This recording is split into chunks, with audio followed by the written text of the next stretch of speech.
BFM Business. Inside, avec Karine Vergnol et Guillaume Paul. 19h47, encore une grosse dizaine de minutes avec nos insiders. On est toujours avec Anne Mazoyer, présidente de Fair Value Corporate and Public Affairs, Tristan Lemonnier, directeur d'APCO, et Nathalie Janson, économiste, professeure d'économie à Neoma Business School. Alors, ça discute à Bruxelles, ça discute. Bah oui, comme tous les 7 ans, il va falloir se mettre d'accord sur le budget. Alors, le Royaume-Uni en plus, ça va être compliqué. Ceci dit, Emmanuel Macron est arrivé confiant. Il a dit, moi je suis prêt à passer des jours, des nuits pour défendre notre beefsteak, si j'ose dire. Parce qu'il y a une des grandes questions, bien sûr, c'est la politique agricole commune. Alors là aussi, baisse de budget, ça part un petit peu à volo. Tout ça, quel est votre sentiment, Nathalie Janson? La politique agricole commune a du plomb dans l'aile pour commencer par ce sujet-là?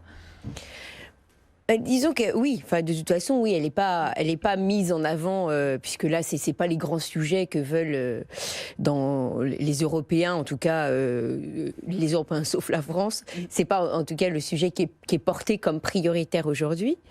Maintenant, si la France est habile, elle pourrait effectivement réconcilier sa préoccupation avec un sujet beaucoup plus dans le vent, qui est celui du développement durable et évidemment de tout ce qui est sujet de préoccupation environnementale, puisqu'elle pourrait arguer du fait que son agriculture est peut-être plus respectueuse de l'environnement que celle des autres. Donc, moi, si j'étais à leur place, c'est comme ça que je le vendrais, surtout pour nos amis du Nord, qui sont, eux, extrêmement précautionneux dans l'utilisation, dans la collecte et l'utilisation des fonds européens, et extrêmement soucieux aussi d'environnement et développement durable. Donc voilà, moi si j'avais une recommandation pour les affronter, je mettrais le sujet sur réconcilions l'agriculture et faisons une dépense qu'on n'appellera pas agricole finalement, mais qu'on appellera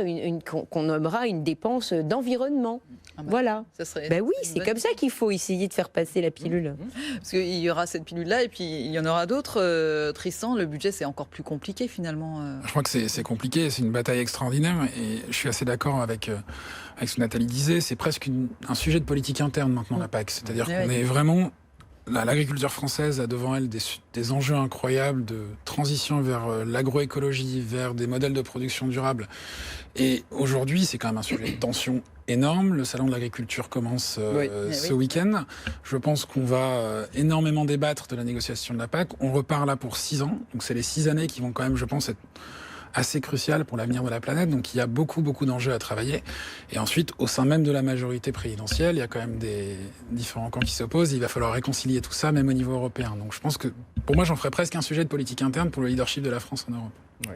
Eh bien voilà, comment vous regardez les choses, Anne Mazoyer? C'est vrai que de toute façon, ça sera le casus belli. Pour plusieurs raisons, puisque d'abord l'axe européen pour cette nouvelle mandature, il est double, c'est la transition écologique et le digital, ce sont les deux fers de lance, et qu'il va falloir qu'on arrime la PAC à toute cette histoire.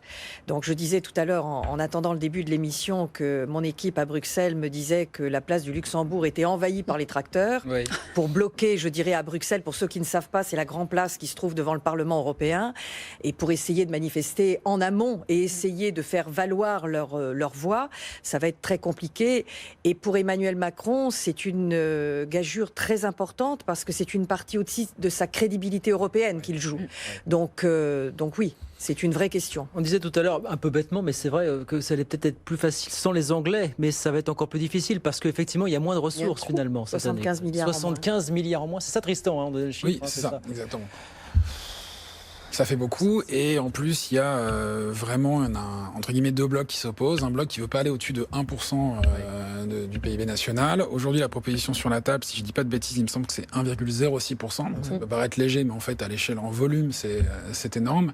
Et donc aujourd'hui ça va être vraiment une bataille. Et le président a bien dit qu'il allait prendre tout son temps. Je pense que la France ne fera pas beaucoup de compromis dans ce cadre-là. On est habitué à Bruxelles au temps long qui s'éternise, au temps long. Voilà, on en a connu beaucoup pendant la crise de la zone euro. Ils avaient dû refaire une récession. Budget, la crise de la zone euro, voilà, c'est devenu quelque chose d'habituel. Donc effectivement, ça peut se prolonger demain et puis peut-être un petit peu plus tard finalement. Et tout ceci nous amène justement à ces questions de finances vertes, puisque justement on parle de Green New Deal. Je ne sais plus quels sont les termes exacts du côté de Bruxelles, mais c'est bien ça le sujet. Aujourd'hui, on a le Crédit Mutuel qui a frappé fort, mais ça va dans le sens des choses, si j'ose dire, dans la finance, puisque la banque mutualiste arrête immédiatement tout financement d'entreprises ou d'activités liées au secteur du charbon. On va le voir de plus en plus, ça j'imagine, Nathalie. Surtout avec une présidente de la BCE qui veut aussi encourager le financement vert. Alors là, voilà, il se met au diapason, enfin il anticipe même. Bon, de toute façon, oui, c'est une façon aussi de se donner une stratégie marketing. Je pense, ça fait. Il veut montrer que, en plus en tant qu'établissement de type mutualiste, je pense que la finance doit avoir du sens. Par exemple, si eux ne donnent pas du sens à la finance, je ne sais pas qui peut donner du sens à la finance.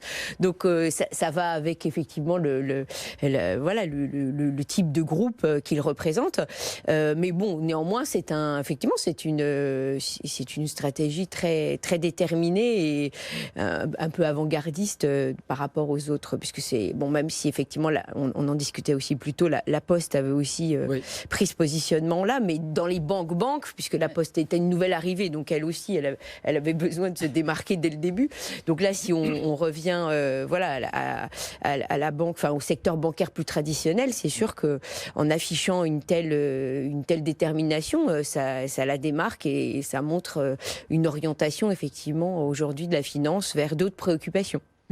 Anne Mazoyer, est-ce que dans les clients que vous accompagnez, ils s'en rendent compte aujourd'hui de cet impératif-là qui arrive très rapidement? Est-ce qu'il passe à l'acte? Oui, les groupes pour lesquels nous travaillons, oui. Ils ont déjà commencé depuis plusieurs années à passer à l'acte, soit en supprimant, par exemple, dans le cadre des politiques liées à l'économie circulaire, en commençant à supprimer le plastique, en essayant, si vous voulez...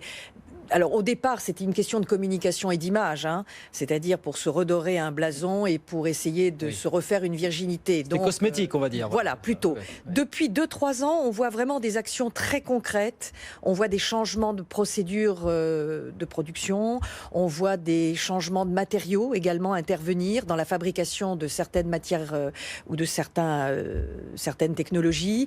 On voit vraiment également autre chose que du sponsoring, c'est-à-dire que on ne va pas effectivement faire un chèque pour se racheter une bonne conduite. On va essayer vraiment de changer.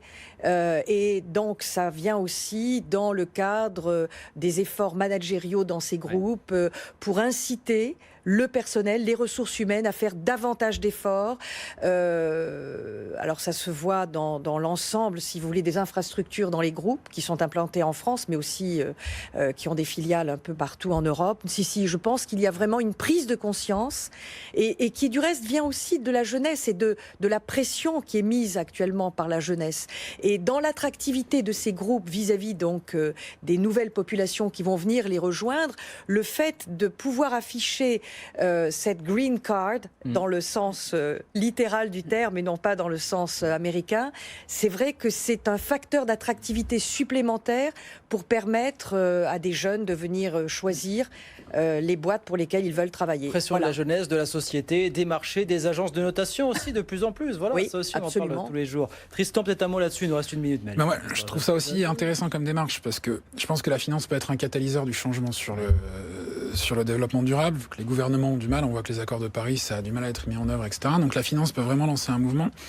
Et je trouve que la démarche est intéressante. On parle beaucoup de finance verte comme étant on finance les solutions vertes. Là, c'est la finance verte comme on arrête de financer les solutions qui ne le sont pas.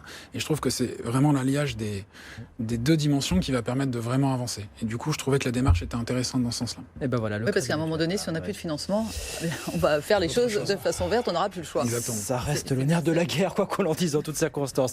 Merci beaucoup. Merci à tous les trois d'avoir été avec nous ce soir sur BFM Business. C'est terminé pour les Insiders, c'est terminé pour Inside. Inside. Nathalie Janson, économiste et professeure d'économie à Neoma Business School. Anne Mazoyer, présidente de Fair Value Corporate and Public Affairs. Et puis Tristan Lemonnier, directeur d'APCO. Merci beaucoup à tous les trois d'avoir été avec nous ce soir sur BFM. Il est presque 19h57, donc bientôt 20h. Et à 20h, c'est l'heure de Tech & Co sur BFM Business. Sébastien Coinon, bonsoir. Bonsoir. Quel est le menu ce soir? Bonsoir à tous les deux. Effectivement, vous parliez de Green, de la planète il y a une seconde. On sera dans 10 minutes avec OVO Energy. OVO, c'est un acteur britannique, du UK, mais qui commence à opérer en France avec et une électricité propre et aussi une offre très agressive au niveau des prix. On est à moins 16% par rapport au prix du kilowattheure. On sera donc avec eux dans une dizaine de minutes. On sera aussi évidemment, on va revenir très largement, entre autres avec notre correspondante Sabrina Cogliosi depuis le Nasdaq, sur ce rachat de E-Trade par Morgan Stanley, le plus gros rachat dans la finance depuis la crise de 2008. Ce qui ne nous rajeunit pas. Enfin, si, pas tant que ça, finalement. Ça va. Merci, Sébastien. Donc, à 20h, Tech & Co, dans 3 minutes. Et quant à nous, Guillaume, on se retrouve lundi. Lundi, oui, parce que demain, c'est vendredi. Oui. Et c'est Pauline Tadevin pour Inside Weekend. Inside Weekend. Nous, on se retrouve lundi, fidèle au poste. Très bon week-end avec un petit peu d'avance. Et à lundi. Très bonne soirée sur BFM Business. Bonne soirée à vous. BFM Business, Inside, au cœur de l'écho.